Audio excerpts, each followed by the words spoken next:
Yo, what's up? We back. Ain't Got It Yet podcast, episode 101. I'm Michael Flicks. And I'm Red, your auntie's favorite nephew, as we always say. With the red t-shirt on. With the red t-shirt on. Man. Red and red, I like it. Back for another episode, man. How you doing, my guy? Bro, I'm cool, bro. I'm tired. It's been a busy... You look a little tired. Bro, I've had a week. Mm-hmm. What day we on, Tuesday? It's Tuesday. Oh, I've been working this weekend. I was working. Back-to-back, I would say back-to-back MC gigs. Friday, pulled up on Camels. Saturday, went to Temecula, hollered at my people. Ended up getting on the mic. It was like one of those, you know, you go to support, and then somebody's like, "You're not gonna get on the mic," and I was like, "I don't want to just get on the mic with other people." They was like, "Nah." So I ended up doing that, and then Sunday I hosted in La Jolla. They had a Sunday football. So all I did was pretend like I'm a DJ and talk on the mic, but it literally was like just playing songs off YouTube. I could do it. But yeah, bro. Like a fun weekend though. That sounded like a fun weekend. Yeah, I was oh my bad. No, I shouldn't say what'd you do this weekend. I didn't have my kids, so I was outside. I was pretty much downtown all weekend. I actually got booked to film or to record. I've been saying film, and I don't record with film. I need to stop saying film. I got booked to record AAU baseball, a travel baseball game. That's lit. At USD. It was really dope. It was really, really dope. The team was really good. The kid was really good. So anyway, that was dope. I got booked. Talking about my weekend. I got booked to do that last minute Friday night. And that was Saturday morning. So I went and did that Saturday morning from 11 to 4:30. Then went back downtown, showered up, changed my clothes, and found somewhere to watch the fight. Sunday, went back home, got my kids. Oh yeah, I hung out with my kids for a little bit on Sunday. Sunday morning, like into the afternoon, and then came back down to San Diego to hang out with a friend and watch some movies and have some wine. So yeah, I had a good weekend, bro. Worked a little bit, got to relax too, got to see the fight. Shout out to Terrence Crawford, Terrence Bud Crawford getting the win, man. That was big time, man. I was really looking for. I mean, I talked about it last week, but I've been looking forward to that fight for a minute. I was happy that Terrence Crawford got the win. I was rooting for him, and I was confident that he would get the win. So everything worked out, man. Did you get to watch the fight? I did. Like, honestly, I ain't gonna hold you. Like, because I remember the last episode you asked me who I think would win. Like, I'm familiar with both. But honestly, I was just like Canelo. Like, but it was honestly Crawford definitely put on. Canelo, shout out to Canelo, but it just didn't. It felt like it was like one of those fights. I thought it was gonna be like a maybe. So who? Yeah. Like I thought it was gonna be neck and neck, but then towards the end, you like, oh yeah, Crawford. Yeah. Which it was. Shout out to both of them. It was a good fight though. I did think the fight would be a little closer than it was. I did. I'm surprised they put it on Netflix. So I mean, it's good because I ain't have to pay for it, but because you know, like back when like not just Floyd, but like even like say a Gervonta Davis fight. They not putting that on Netflix. Nah, I mean they might now. That might be where the business is going. I think they should because not going off topic, but like they say Vegas itself is dying. I don't know how true that is because look where we're at in San Diego. You don't have to go to Vegas to gamble. Yeah, you got like 4 or 5 casinos, and now you got online sports betting.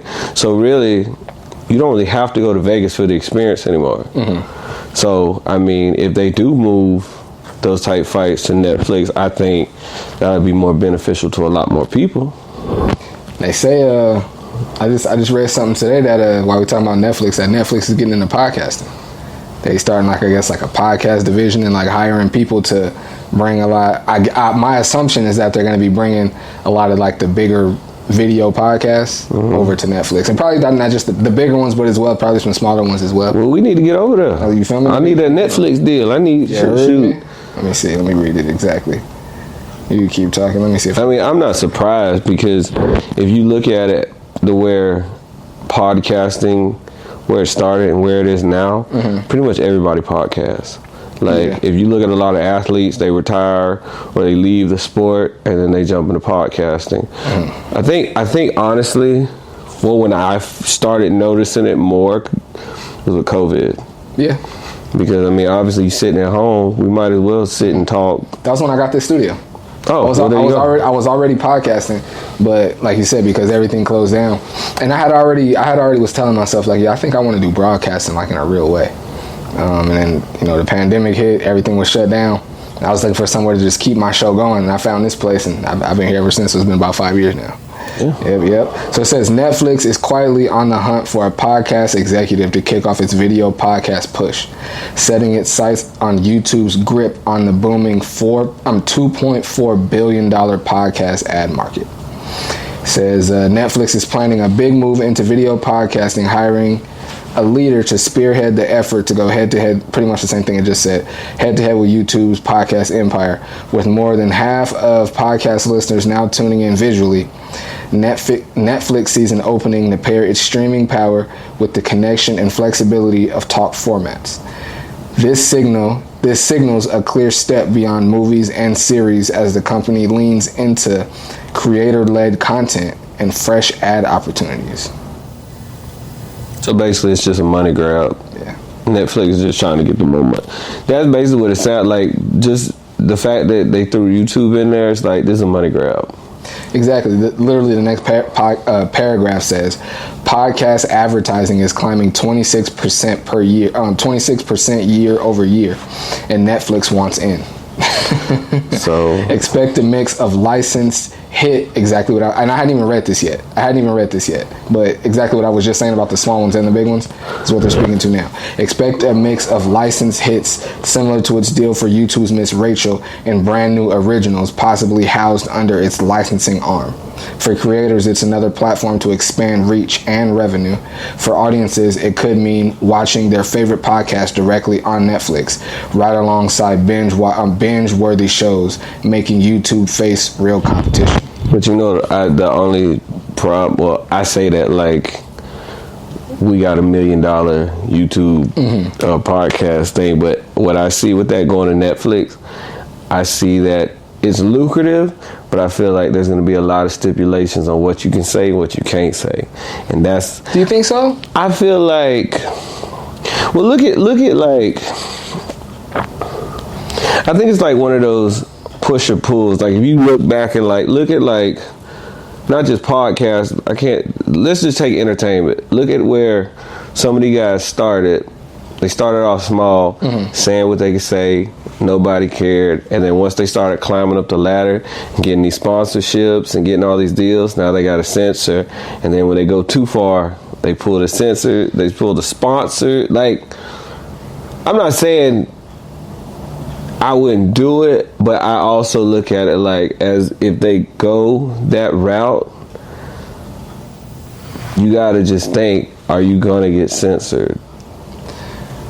Well, yeah, you're right. I was about to say, I would assume that doing your deal with Netflix, you would have to worry about that less, because Netflix has every movie and show up there, and they talk about everything already. But the difference with a podcaster and a movie is, like, if Jamie Foxx says something crazy in a movie, it's not Jamie Foxx, it's his character. With the podcaster, it's like, no, nigga, you said that. Like, if I go in there and say some crazy country stuff, they might be like, whoa, we got, you know, because I always looked at it like,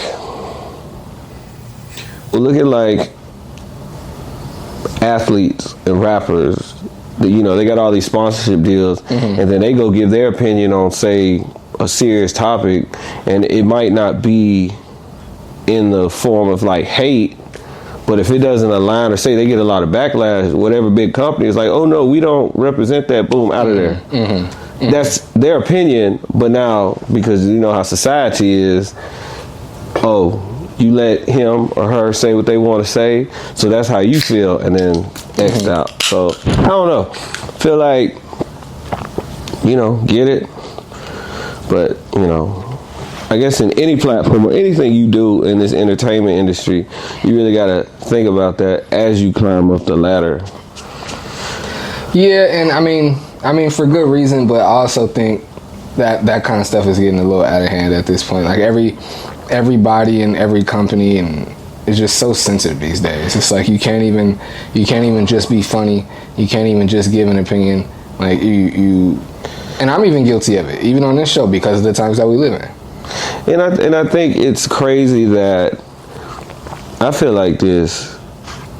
It's like people have dug up old cartoons or movies like from the 90s or the 80s.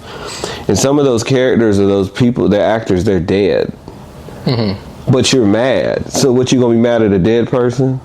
Bro, I watched was it Rush Hour? I was trying to watch. It might have been on Netflix, and they put something up on the screen, pretty much like bracing you, saying like, "Yo, this movie was made in a different time, and you're gonna see some jokes and some things." I heard about that. And literally, all they was talking about was Chris Tucker making fun of Chinese culture, however you want to say it. See, my thing is this though, like, which I agree. I understand why they felt the need to do that. I'm just speaking to why they felt the need. Everybody's so sensitive. When Rush Hour first came out, everybody just thought it was funny. I remember I was in 6th grade, and one of my better friends at the time was a little Asian girl, and we would come to school every day quoting that movie. She didn't think nothing was offensive, nothing was over the line, and she said she watched it with her family, and they all laughed at it. And I think that's the thing. Like, some of this new generation is just very like, people like chaos and people like drama. And if you look at TikTok, if you look at YouTube, if you look at any of that, drama sells. It gains attention. So if I can go and dig up something like, let's take the movie Soul Food, which I love that movie Soul Food. I do too. We can easily pick that apart of the portrayal of black people. You know, there's stuff, I'm not saying, what am I saying? Basically what I'm getting at is, you can take that movie and find parts and be like, oh, that's offensive. That's really not what it is. Would I do that? No, because it was a good movie. But I feel like, for shock value, if I want to get my name out there, like say on TikTok, I could pull that movie and be like, oh, did you know this is offensive and this is this? But I also feel like this. Just like they say, if you want a baby or an infant to stop crying, you don't pay it no attention, and eventually that child's gonna stop crying. You kind of have to do that with some of these sensitive people. Like, now I don't agree. Like, hate speeches and stuff, that's a no. But trying to dig up Rush Hour and be like, how is this offensive? It's a movie. Nobody went and said no crazy. We laughed. You know, just let it go. Because my next question is, so why are you mad? That's really my biggest thing when people are like, I'm offended. I genuinely want to know. Help educate me on why you're upset, because 9 times out of 10 I don't feel like you're really upset. You just want the attention to get your views. Because my next thing is, okay, if you're offended about that, why are you not offended about this? And if you look at a lot of this stuff, people are half-ass offended. I'll say it. I call it half-ass because it's only offensive when necessary. And see, I feel like a lot of people, they ride the wave, because let's say when shit really gets real, those same people that were offended about this minor thing, they're quiet on this major thing. Like, no, this is what we should be offended about. So that's why I don't ever feed into it, because it's just like, man, sit your ass down. You ain't really mad. You just want some attention. Hey, speaking of being offensive, did you see Adrien Browner? Bro, MMA show? I know, you sent me that. It Is What It Is, right? That's the name of the show? Yeah. The Is What It Is show. Yeah. Do you see that? Yeah, I saw that clip. What do you think about that?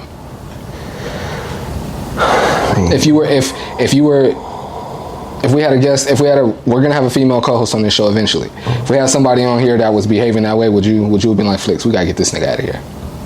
Yeah, cause I mean, well, I think it was uncomfortable or unprofessional. Maybe like, cause let's say, keep in mind, I mean, I don't know if you heard Cam say it, but he was like, bro, her boyfriend is here.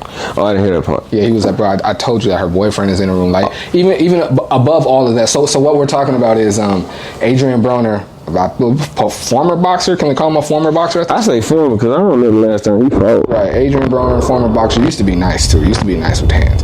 He was on the It Is What It Is show with Cameron and Mace, and their host, Stat Baby, young black woman. She's very attractive.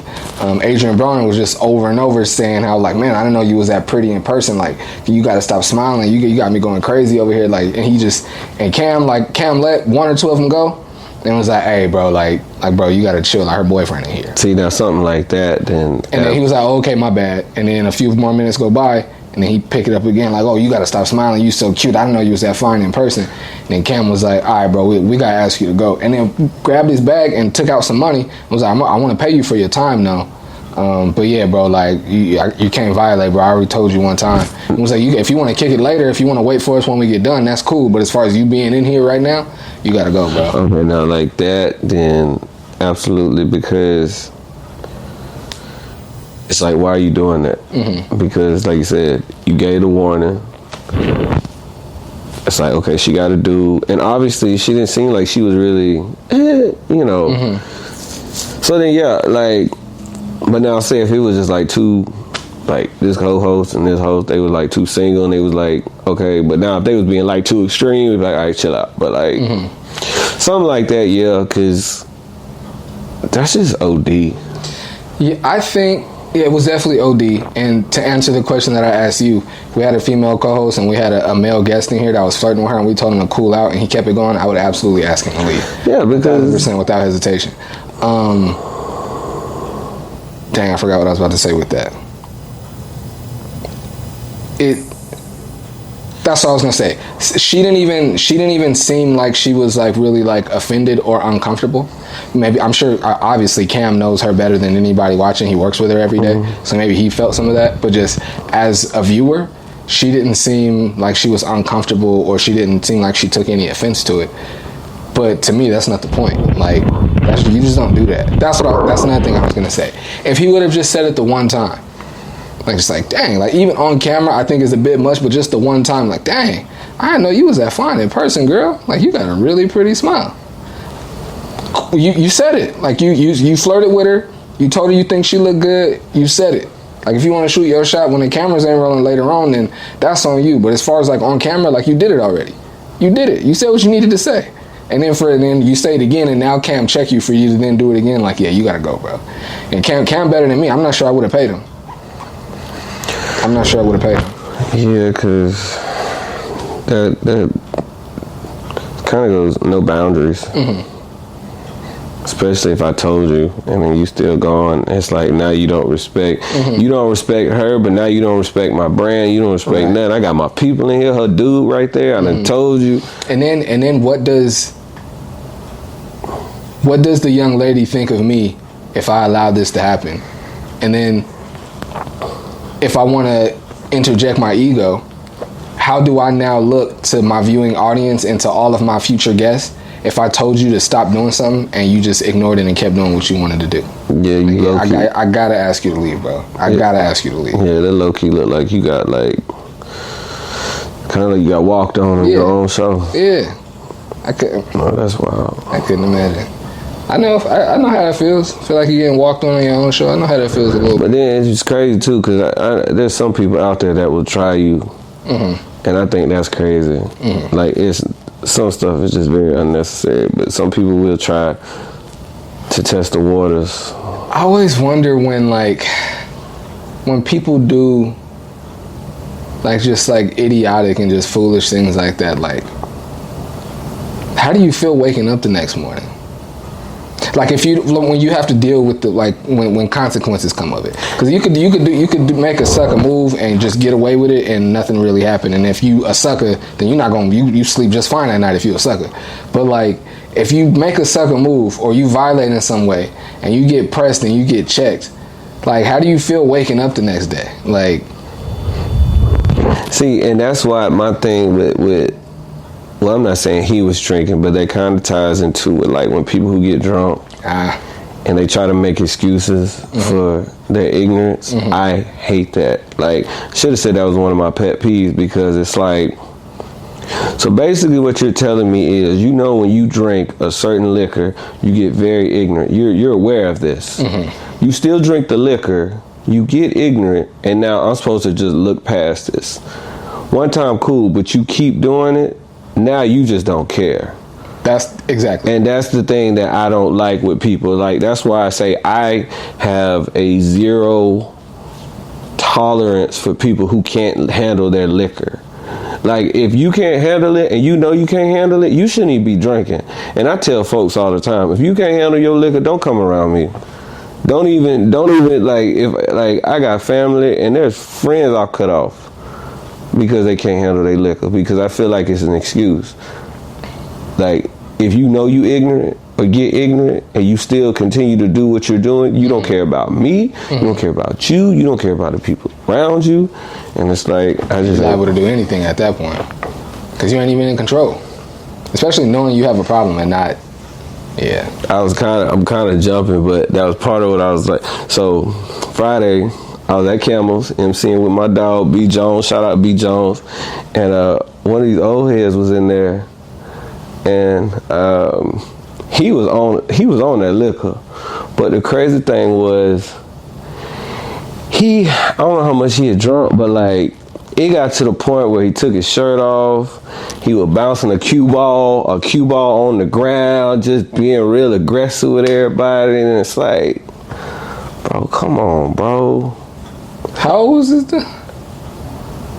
In his 50s, some middle end, I don't know. It's like, got a problem. But it's just like, bro, why? We having a good time. You know, and that be the thing that be killing me with some of y'all. We really be having a good time. Then you get the liquor, you either fight, cry, or do both. And it's like, why? Sit down somewhere, man. And then when somebody try to talk to you, now you want to fight. They not even being like, hey, sit your ass down. Like, hey, player, come here, let me get some.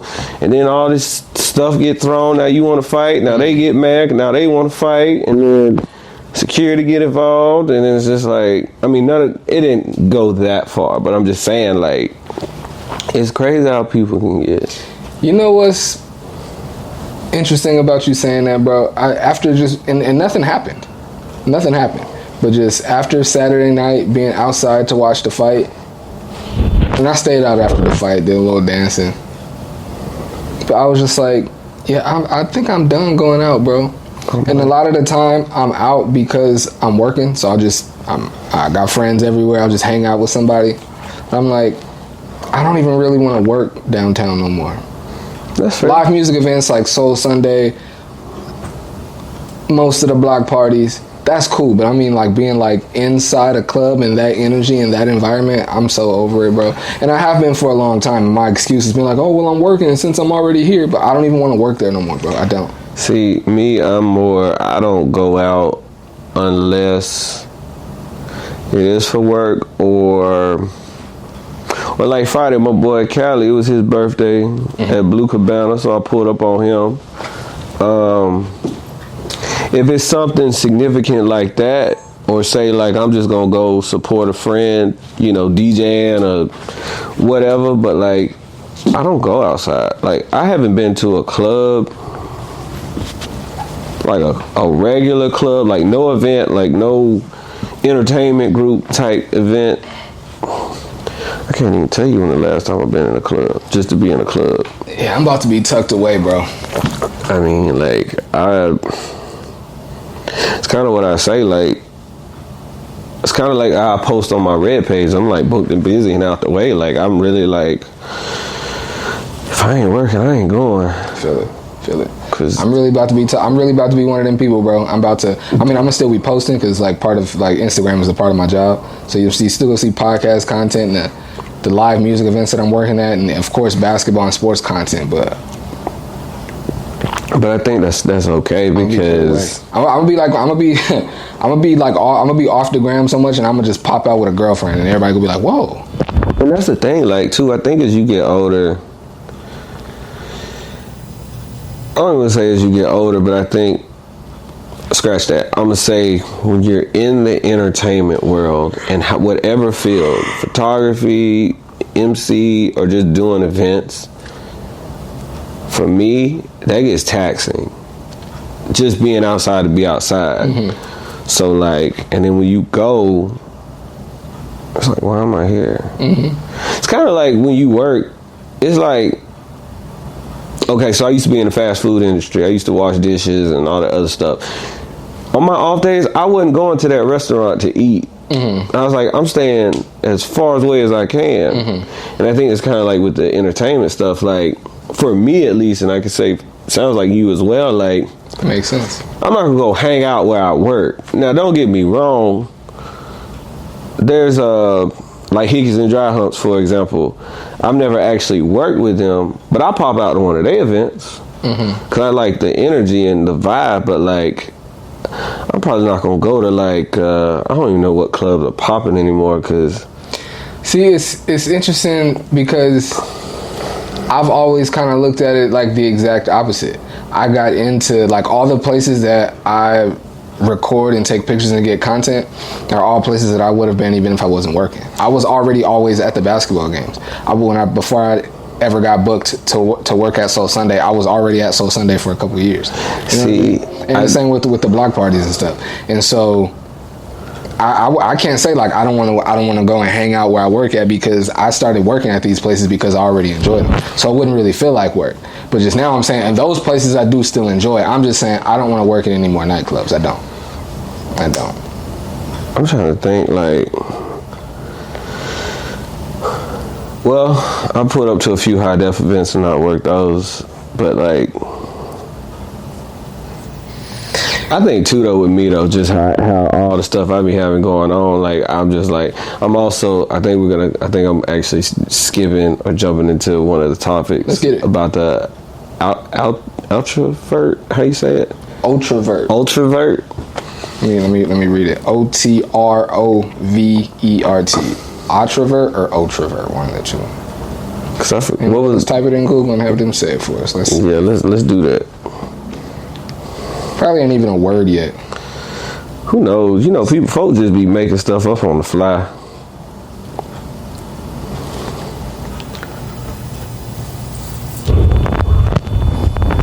Yeah, I don't even see the little button where you can click on and have the lady say it for you. It's gotta be that new. What is it? How you spell it? OTROVERT.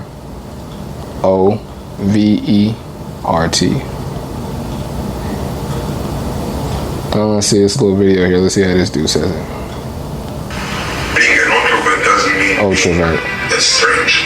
No, there is somewhere. OTROVERT. Oh, let me read it. Hold on.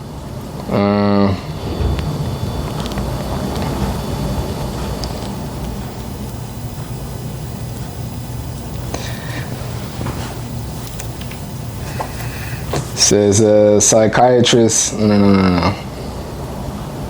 Psychiatrists have recently introduced the term OTROVERT to describe a new personality type that doesn't quite fit through the traditional categories of introvert or extrovert. Unlike introverts who recharge in solitude or extroverts who thrive in group settings, OTROVERTs are socially capable and often friendly, but they still feel a sense of detachment or otherness in group environments. They can enjoy conversations and connections, yet struggle with feeling like they truly belong to any collective identity or tradition. OTROVERTs are often marked by emotional independence. They aren't driven by a need to conform or blend into group norms, which allows them to maintain a sense of individuality even when surrounded by others. This independence can fuel creativity and originality. Many groundbreaking thinkers and artists, such as Einstein, are respectively considered to show traits of OTROVERTs, as their detachment from convention allowed them to innovate and challenge the status quo. All right, I'm done reading. I don't want to read anymore. I don't want to read that anymore, rather. What you said, I feel like that's me. Yeah, because to a certain extent. You saying? Because I feel like I'm one of those people. I'm social, but I'm not social. Mm-hmm. Like, you could put me in a social environment, and I'll shine and I'll talk. But then, if I go home, I'm quiet. Mm-hmm. And then too, I'm never been one to really like I could be a part of your crew, but I'm gonna go do my own thing. Like, it's not gonna be. He's just here. I was like, I affiliate, but I'm over here too. Like, I gotta have my own identity, whatever you want to call it. Mm-hmm. So yeah, I would definitely. I feel like I'm a little bit of that, because like even the times when I do feel like I do fit in with this group, I do still feel the need to like be my own person or have my uniqueness or have whatever I have that stands out. Maybe a lot of people have that. Maybe, you know. I think so. Maybe I'm not an ultravert. Maybe I just like to be different. Because like most places that I go, I can't really say that I feel like I fit in, but I feel like I can conform to a lot of different things and talk to anybody. So I never really have a problem like having a conversation and meeting new people. But as far as like feeling like I fit in here or this is where I'm supposed to be, I don't often feel that way. I think that's why I love Soul Sunday so much, because I do feel that way when I'm at Soul Sunday. I feel like when I'm at my very first time being at Soul Sunday, I was like, this is what I've been missing. Like, I've been trying to find fun. This is what I've been trying to do. This is what I've been missing. And every time I'm there, I feel like I'm supposed to be there, and these are the people that I'm supposed to be hanging out with. You know what's crazy? I felt like that Saturday. I was up there at the event. I don't know if you remember DJ Black Magic. Mm-hmm. Yeah, that's big bro. We don't get to see each other often because he's up there now. Well, that's where he lives. But man, just hanging out with him DJing, me being on the mic, and just that it brought back that old vibe that we used to have. Mm-hmm. And that was like the first time in a long time. Like, damn, I remember this. Like, it felt like I get love, you know, when I'm on the mic and stuff. Sometimes y'all don't be loving. Most times, some of y'all don't be loving me, but you'll get there. You got time. But that environment, bro, that was the first time in a long time where I was like, damn, I forgot what this feel like. That's dope. Happy for you. That's dope. Yeah, man, you gotta pull up. Well, they got another one. It's like, I think it's like the first week of October. It's like, so let me know. I'm up out there with you. Bro, they see. Look, y'all don't sleep on Temecula, Menifee. Please don't. Them folks know how to party. They just get their party in during the day, so they go to sleep at night, which I ain't mad at, because at that age and stage, I don't mind a good little day party, as long as you got some shade, AC. I actually prefer a day party. Yeah, because I prefer a day party over turning up at night. Plus, I like doing stuff. I just like, it's really like, I like the vibe. It's a different energy. And I feel like, too, I just always vibe with older crowds. And not like, I don't know, bro. I just like when I was up there, it was a chill vibe. Everybody was having a good time. It just felt relaxed. We was laughing, talking shit. You know, I'm on the mic saying my little 1 2 1 2. People, you know, I think they get it. Not saying people down here don't get it, but what I've learned in my MC world, a lot of what I say and how I operate, it gels more with like an older crowd, or say like a mid-30s to up. Cause like everybody below 30, like you'll say like a Bernie Mac quote, and they'll be like, "What is he talking about? Why is he saying that?" Mm-hmm. Matter of fact, why are you here? Why are you on the mic? Yeah. But you know, you go to an older crowd, you say, "Boy, you so crazy." Then I gotta stop, because that's when all the cougar girls be like, "Boy, you so crazy, you better stop." They'll be like, "Okay, I'm gonna get out of here now." Cougar ladies. Hey, look, I came up with something the other day. I was at Camel's, and I was like giving everybody shout outs, and I said, shout out to my seasoned folks, because y'all get real in y'all feelings when I say older. And this lady said, "You damn right, I'm seasoned." So now I know. So she said, "I'm only getting better with time." So I don't call nobody old no more. I say seasoned. It's a good way to get into a question I have for you. So you, being a handsome guy, being a host, getting more and more popular as you know, the more you host, the more popular you get. Let's say you're hosting an event and your lovely lady isn't with you. Mm-hmm. You find yourself in a conversation with a woman. Mm-hmm. You just being yourself, you being funny, you being, you know, the norm. You're not turning nothing on. You just your normal charm, your normal jokes. You crack a joke, or you doing your thing, and you notice old girl starts blushing. Do you cut off the conversation? Do you stop talking to her? Or do you just keep being your normal self because it's harmless? I pull back. Why? Well, I don't pull back who I am, but like, I don't feed into it. Mm-hmm. Because I'm one of those people, I don't open doors I can't walk through. So like, say I'm in a relationship and the girl, she all kiki giggling and stuff. Be like, okay, da-da-da-da-da. I'm not gonna be rude, but I'm like, okay. In my mind, I'm like, we gonna dial it back, and that's when I'm because if she start, you know, doing this, I'm like, okay, let me pull back, because I'm not gonna embarrass her and be like, get your hands off of me, like that deal. But like, I would just kind of, okay, now it's my move, because I just don't want to open a door I can't walk through. I would. I think I might even. No, I don't think I would stop talking. But yeah, I think I would. Cause I've had that happen. I would start talking less and like not crack as many jokes for sure. Cause I've had that happen on numerous occasions on both sides. I've done, bro. You know, I never thought, like, I didn't get into photography for women, but I didn't realize how many women will hit on you for being a photographer. MCing, yeah, because you own the mic, you that dude. But photography, I had a woman one time chase me around the event because she was just trying to get paired. She just kept trying to get, and I'm like, what is wrong?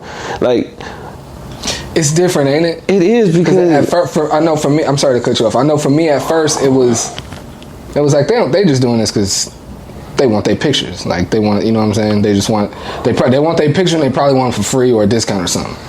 But then when it's like, she never even asked for her pictures. She's never asked about photography. She trying to see when she can go on a date. Like, it ain't, you know what I mean? Like, it's yeah. I had an older woman. Man, this joke was funny. It was actually in Temecula at one of those events. This is like early last year, whatever.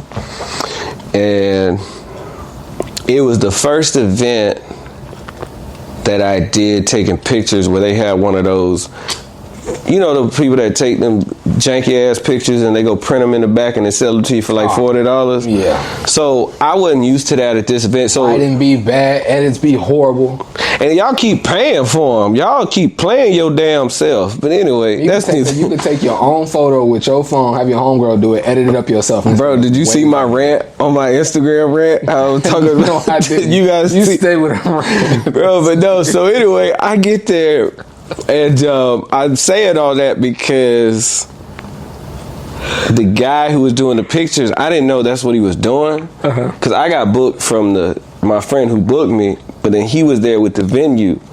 So he going through, he boom, click, click, click, click, click. And me at the time, I was still kind of new to the game, so I wasn't that, I'm finna walk in this room, what's up? Like, I'm taking over. It was kind of like, okay, can I take your picture? Well, anyway, I had on a white sweater and a vest, and I was, you know, I've always worked out and been fit, but this sweater in particular, everything was like popping. The reason I say that, so I go to this table and I'm like, hey y'all, can I take a picture? Click. They said, okay.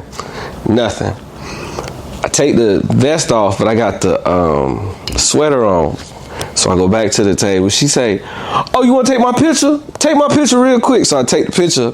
Swear, bro, I'm showing the lady the picture, and she, oh, this the picture? She rubbing on, she getting my arm on full rub down. She's like, oh, this the picture right here? I was like, girl, you ain't even looking at the damn camera. I kept it playing, but I was just like,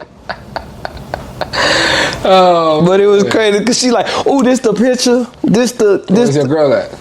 She wasn't know, but I told her about it. Yeah. She wasn't tripping, because she laughed, because, you know, like, whoever I'm with, I'm very transparent, and, you know, if you with me, yeah, I'm very transparent, like, and see me work, you know, I keep it. I only asked because I was at an event with a girl I was dating, and I'm working the event, and I took this girl's picture, and she asked me, she was like, hey, what's your Instagram? Where can I get the pictures at?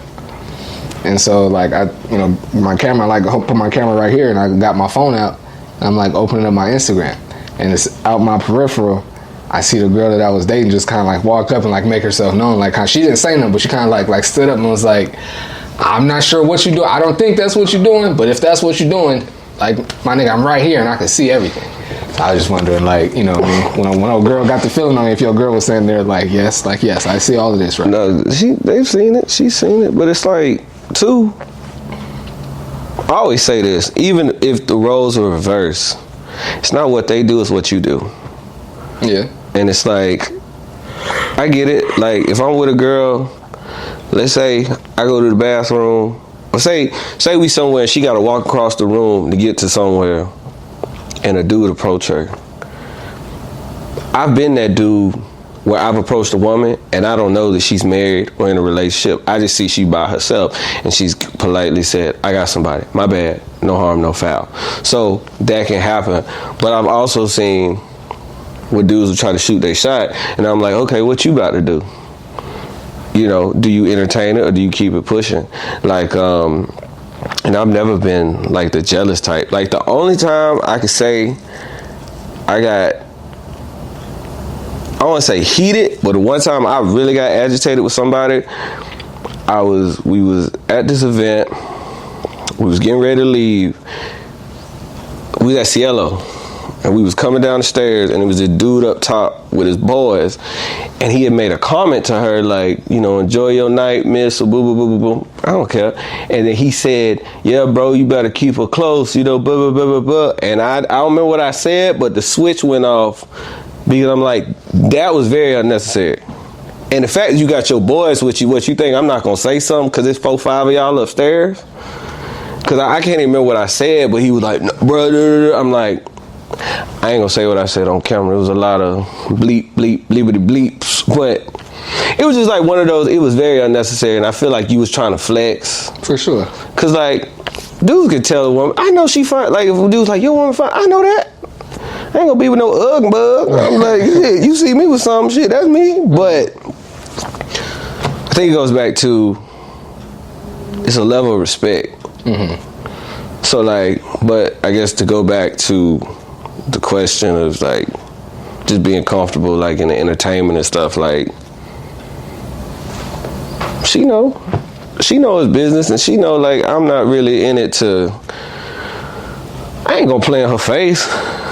And like I say, women have thrown themselves, and I casually kind of just brush it off and keep it pushing. You want to get to some of these questions from me? Yeah, let's see what IG, what everybody got to ask. Let's see, we got a few here.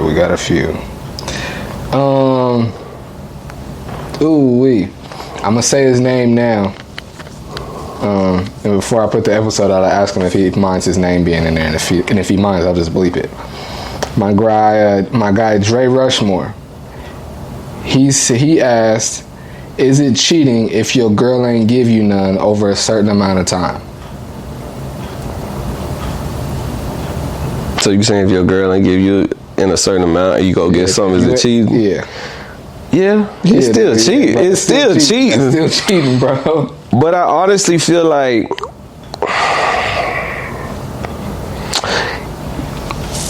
I didn't cheat on her, but that was part of the reason I left. This was a long relationship, long time ago. Not here in California, but like in another state. And like she just kept putting rations on it, which she's entitled to what she, but it was always like, oh, we already did it, whatever. Now you gotta wait like 4-5 business days and stuff. Craziest thing. And we lived together for a little bit too. It was the weirdest, like, yeah, nah. So then that kind of was just like, okay. Did she ever say why? Like why? No, she was different though. But that's not the reason we really broke up. That added to it. But honestly, you know, the reason that we split, so she was Japanese, and she basically just told me one day, she was like, because she know I'm biracial. Mm-hmm. She know him. And she just looked at me one day, she said, I wish you would stop being so black. Wow. Straight like that. She said, I wish you would not be so black. And that's when I was like, and we're done. Wow. And then we ain't gonna go into the whole detail of it, but basically like the whole thing was one day she just told me how she felt like about black people. And I was like, hey, we was together this long and all of a sudden this how you feel? Crazy. So but no, going back to the original question, if your girl Or maybe for some of you women, your dude holding out. Don't just leave. It's still cheating. Just leave. Still cheating. If y'all have agreed to be in a monogamous relationship, it ain't no open relationship. It's no poly, nothing. It's just the two of y'all, and that's the understanding that y'all only sleeping with and kissing on and dating and all of the whole thing with just the two of y'all. If you gonna get something from somewhere else, yes, that's cheating. Some of y'all can't even spell that. If you express that to her, like, look, babe, it's been this long. You know, I got needs. I don't know if you got needs. I guess you don't care about yours, but I care about mine. Like what's the word? I guess you can make yourself feel better because you gave her an opportunity to correct things or to. But to answer the question, yes, it's absolutely still cheating. Yeah, just leave. Absolutely still cheating. I never understand that either. Like, I mean, I've gone through it, so I do understand it. But I mean, like, for me. No, I can't say that. I was about to say for me, like, as long as, like, you still keeping as long as you haven't, like, cheated on me and, like, violated and pissed me off to where, like, I don't even want you now,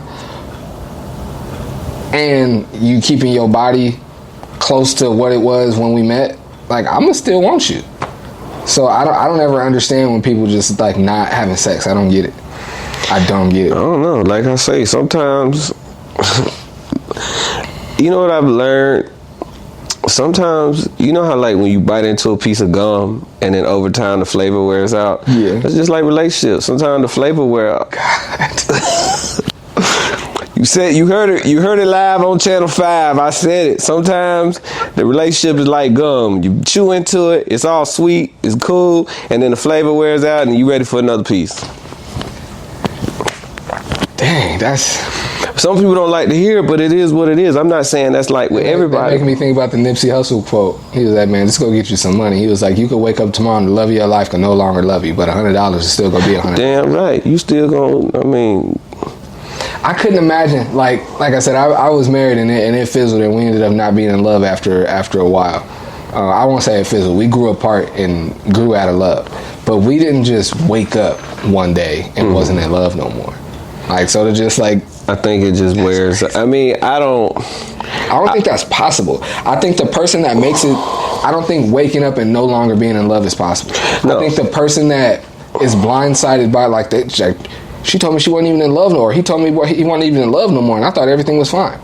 He just now told you he don't love you, but he's been...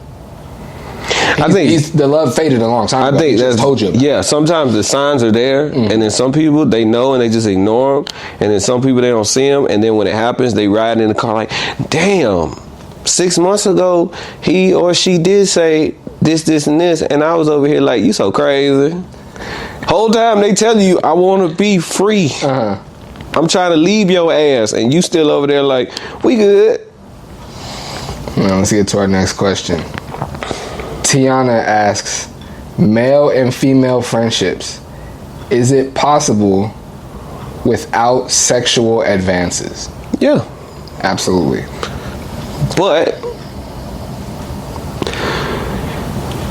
the thing I feel like I always tell, so I have a sister. I have two sisters actually, but I have my youngest sister. I always tell her, like, and I used to tell my female friends this, like, you gotta kind of be careful. You gotta watch how men move, because the one thing I'll say on that department, I feel like women are more, if they want you, you'll know. Oh, for sure. Guys, there are guys out there that'll play the role of, oh, this is my bestie, this is my sister, and then, you know. Girls do it too now. Yeah, but like, I feel like on that one, I feel like dudes are more. Do you think so? I think on that level, when it, like the female, I'm saying that males and females can be friends with no sexual advances, but I say, like, I feel like in that department, the men on that one are more sneakier because they'll mask it with, oh, this is my friend, or oh, this is my sister, and then when she's vulnerable, I like you, what's up? Or like, say they'll play the part, like say she got a boyfriend and he'll play the friend role whole time, he plotting, and then when she break up or she in her feelings, now it's, oh yeah, you don't need him, you need somebody like me. Because I think I want to answer to that, but let me answer the original question first, Tiana. Yes, I do believe it's possible. I just don't think it's very.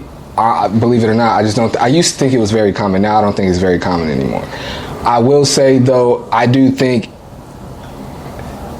there are some friendships, some male and female platonic friendships that there is like there. It's possible to have a male and a female, a man and a woman, be friends and it be just platonic. I do think it's possible that those people could never have sex and be a little flirty and they never date and it just be kind of flirty sometimes. See, it's not ideal, especially if you want to date. Like if you meet the guy or the girl that has that friend that they're kind of flirty with, that makes things difficult, but I do think that it is possible. I just think it's rare, but yes, I do think it's possible. I got a homegirl. You was saying something. I wanted to get back to your point. What was you talking about? The guys trying to. Yes. So you were saying that like the guys are more sneaky with it as far as like, oh, it's just my friend, it's my bestie. I think both sides are sneaky with it. I guess I will say I agree because the guy, I think more often than not, the guy that's the friend that says, oh, this is just my friend, they hide it better because they're not going to make it known that they want more until the girl does. Right. I think more often than not, the girl is the one that's like, whether it's a drunk night or she just came out of a relationship and it's a rebound and she give him a piece now and he like, man, I've been waiting for my chance. You know what I'm saying? But I think more often than not, when it's the guy that's hiding his feelings, he'll never speak on it until she gives him the opening.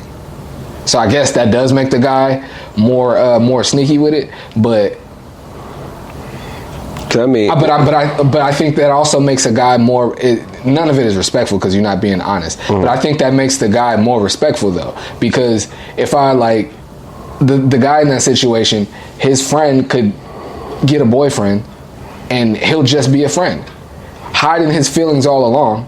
He'll just be a friend and never shoot his shot and never try to do nothing and just be a friend. She'll break up with his boyfriend and get another boyfriend and he'll still just be a friend because he's not going to say nothing until she does. Where I think women they can't hold it. They'll be like, all right, like my nigga, I like you, or we gonna date, or we can't be friends no more because I can't just be a friend. That's how I think it happens more often than not. In my experience, that's what I've seen. My experience has always been the male best friend. He's definitely the hater. He's the one putting it crazy stuff in her ear, and the whole time he trying to shoot his shot. But going back to the male friend, I got a homegirl. We've been friends for 14 years now. It's always just been like she always been like a big sister, and yeah, it's always just been like family, cool. Like it's crazy because we met in Pensacola, and for a long time people thought me and her had a thing, but we was just homies. And it's crazy because it was always dudes. They mad at me because she a little older than me. They'd always be mad at me because they thinking, you know what I'm saying, but I'm like, honestly, I'm not saying I can help you in the game, but I know how to get you in the game, and you over here being a geriatric hater, and you know, she ain't that much older, but some of the people that approached her, they was geriatric. They was old. They was old as hell, in my opinion. But geriatric hater. You know, like, yeah, we never. But to that though, I don't have a lot of female friends. Just general, like I got some homegirls, but not like. I don't have a lot of friends. I got friends, because I know some people gonna see that ain't your friend, dog. But what I'm saying is, like, I don't have like 20, 30, I don't roll deep. Mm-hmm. So I got like a few female friends. I have two. I used to have three. I have two. One I've known since I've been like probably like 8 years old. She was actually my first kiss, and actually like any woman that I've like dated, or like my ex-wife, or like since I've been divorced, like any woman that I've dated that I've mentioned, my friend's name is Jaleisha. Whenever I mention Jaleisha to women, or like they meet her, I'm always just transparent. They're like, oh yeah, she was my first kiss when I was like 9 or 10 years old. And it's nothing harmless. We have done nothing in our adult lives, like nothing really. I mean, she was my girlfriend when we was kids, but since we've been like 11, we really truly just been friends. But Anyway, and then her, and then my homegirl Sarah B, who I started the show with, who a lot of people think Sarah and I have messed around, or like we've dated or had a thing before, when we never have. In fact, like nothing ever even close. And my friendship with Sarah B is why I'm open to and cool with women that I date having male friends that they're close to. Because I'm the male friend in Sarah B's life that I'll tell her, like, delete that. Don't send that long paragraph to that nigga. He ain't trying to read all of that. Wait till you talk to him in person. Or, like, she'll tell me, like, a whole scenario that happened, and she'll tell me, like, what she said to him. Like, you said that to that nigga? I'm be talking to him like that? I mean, of course, I'm not always on the man's side. When I feel like she's right, I'll tell her when she's right, too. But I'm saying, like, I feel like that's what a friend is supposed to do. Yeah. Have your friends back. Hold them down, hold them accountable, tell them when they right, tell them when they wrong. And I'm that friend for Sarah B, and she's that friend for me as well. Like, it's times when I tell her something that I got something going on with a girl, she's like, you said that to that girl? She's like, Flicks, like, I know you to be a gentleman. That is, you are not moving like a gentleman right there.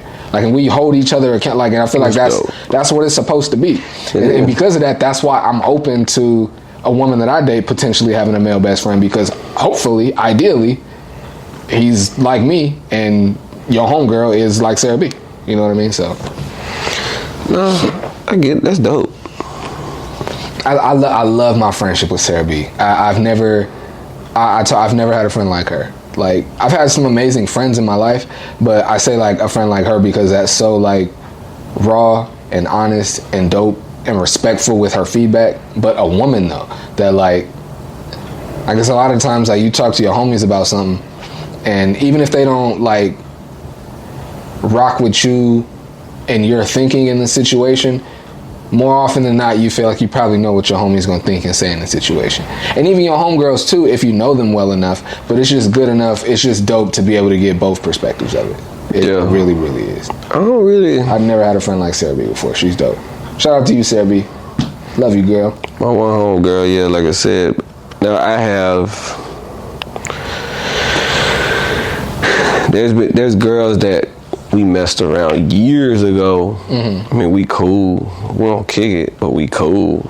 Mm-hmm. But no, I guess I got two to three female friends that was never nothing there. It was just strictly friendship. Mm-hmm. So, you know, mm-hmm. And yeah, same thing. We talk, you know, like my homegirl, I was just telling you about Pensacola, like I met some of her dudes. They was cool. I'm like this here.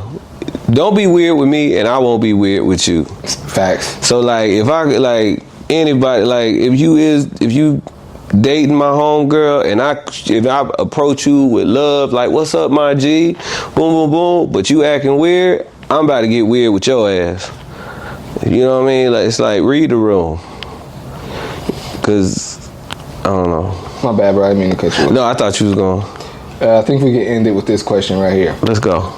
Jasmine, y'all remember Jazz? She used to be a co-host on the show. Mm-hmm. Jazz asks, what's something you never do for anyone, no matter what? For anyone. Oh, that's easy. Go against my morals. If I don't believe it, I ain't going. Like if it's, and I say that like. If it's something that I feel is morally or ethically, I think that's a word, wrong, I ain't going. I was about to say I'll risk my life for the people I love, but that's not that question. She said you'd never do for anyone, no matter what. I feel like, or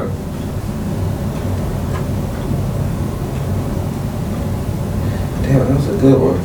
So I think like I really care about my style. I wouldn't wear anything like somebody like, oh, I want you to wear this, but I mean if they give me enough money, as long as it ain't like no women's clothing, I'd even put on a dress for the right amount of money. I don't care. No. You wouldn't put on a dress for the right amount of money? Hell no. Yeah, please. My masculinity is strong and intact.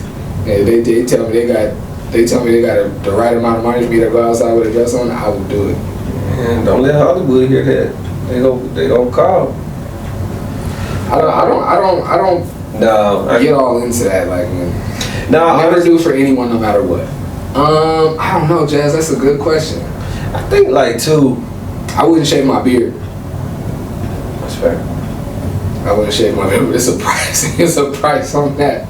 I ain't got enough money. I'm gonna shave my beard, bro. Never do for anyone, no matter what. I wouldn't kill for anybody. No, I wouldn't kill for anybody. Yeah, I would. If somebody hurt my mama, I'm like, yeah. That's your mama though. I'm talking about like.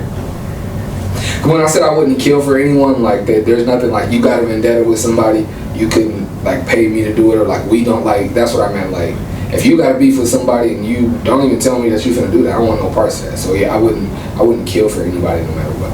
Yeah, don't tell me you finna commit a crime and then get us on record. Now they got us at the courthouse. Well, he told you. No, he didn't. No, he didn't. I'll be like, I don't speak English. I want to answer this only because like I don't really have an answer. I'm kind of cheating with my answer, but Brian, he's on the Pure Rap podcast. He was a guest on a few episodes back. He said, "Who's your top 3 dream guest interviews you would love to have on the show?" Ooh. Before I answer that, my actual answer is, and don't take this no way because I love just me and you being here. I'm excited about finding the other 2 co-hosts that we're gonna have here. Oh, you getting 2 more? I want to have.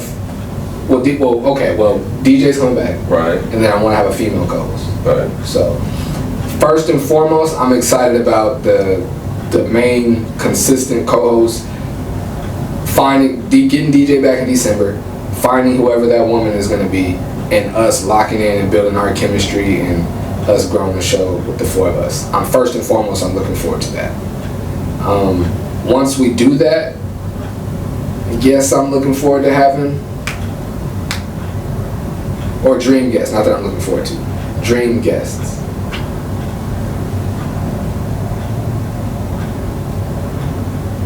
Nick Cannon. That'd be tough. It'd be very difficult, but no, I'm saying tough. Like that'd be dope. 100%. I think so too. And the things that I want to ask him, I haven't seen anyone ask him. I already got one question for Nick Cannon. Hold it. Nick Cannon.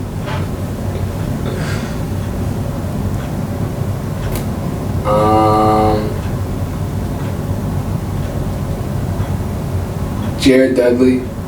I want him on the sports show. Nick Cannon. I don't really have 3. I mean, yeah. I don't really have 3. I'm excited about getting the co-host here, and a dream guest that I could think of off the top of my head right now is Nick Cannon. If there's nobody else, like, I mean, of course, like any of like my favorite celebrities, I would love to have them on the show. But I'm thinking like people like with like prominent people with ties to the city that I know their story, that I know most of their story, that I can ask them about things that I've been curious about. He's the only person that comes to mind right off the bat like that. What about you? You got anybody? That nigga, I just got here. I ain't thought about Off top, this one would be like finding a needle in the haystack. We get the weekend up here. We get able.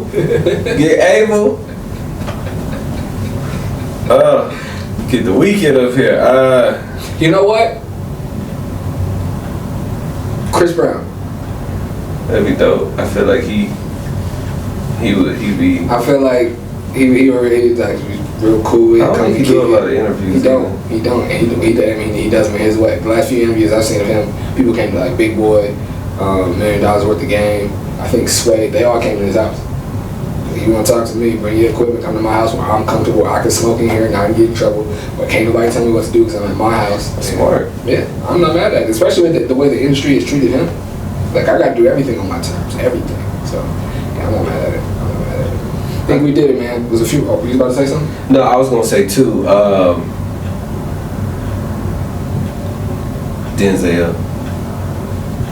Denzel Washington, because I just want to sit there and just. You know what? Denzel's good. For me, that would be my 3rd. Ryan Coogler. Oh yeah, that'd be dope. That would be my 3rd. I forgot who was the second name I just said right now. Oh hell. I said Nick Cannon. Who did I say after that? Chris Brown. Yeah. Nick Cannon, Chris Brown, and Ryan Coogler. Coogler. That would be my 3. Appreciate the question, Ryan. That was a good question. But getting the co-host for first and foremost, absolutely.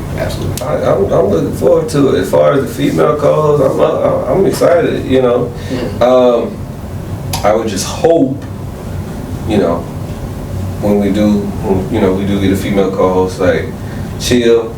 I want to debate, but like I said, at the end of the day, because somebody told me this the other day, they see the podcast that I've been on and said, all you do is talk about women and da-da-da-da-da. It's like, look, it's not a one-sided debate. I love hearing stuff from a woman's perspective. I want to say that in the public. I love hearing from a woman's perspective. But I will say to that, though, we got to be equal on both sides. You ain't finna just sit here and yell and overtalk me just like I ain't finna overtalk you. And because when I made that zoo comment, a couple people hit me up and they was like, you can't be saying that. And I doubled down. I clarified I ain't back down. I said what I said. But I say that too, like I said, I look forward to it because I do. I like hearing from a woman's perspective because I feel like too, as men, that getting both sides, that's how we grow. I feel like we're going, once we, you know, with you here, I mean, you're just 3 years younger than me, but you're from Florida, you're not from California. You don't have kids, I have kids, DJ has kids. I was saying all that to say, ideally, I would want the female yeah. We need the woman that joins the show to have kids too, because DJ got kids, but he wild. Yeah, see, and I think that's what makes us balanced because you've been married, you got kids, I've never been married, don't have kids. So I think it balances because like we all got the same thing. There's really nobody to challenge you to be like, well, that's not how I do it. Because now it's kind of like if everybody agree, it's cool, but then it kind of get boring because it's 100%. Like, how we gonna debate it? So now I got a fake lie. Like I'm fake mad. Like, no, I don't say that all the time. I'm like, yeah, that's what I say. Exactly too. We gotta, and that's something I gotta do too. Gotta interject some more humor on the show. I feel that's something I used to talk about on one of my other shows. Like I feel like me and you be talking like we just any random thing, like we just start laughing, but we don't really laugh that much on the show. We gotta fix that. No, we definitely, because bro. But like I said, like we knew we figuring out our chemistry and our balance and how we gonna do it. I'm not tripping. I'm not complaining. Like I'm actually really happy with the way things have been going since you've been here. Really happy and really like excited and encouraged by it too.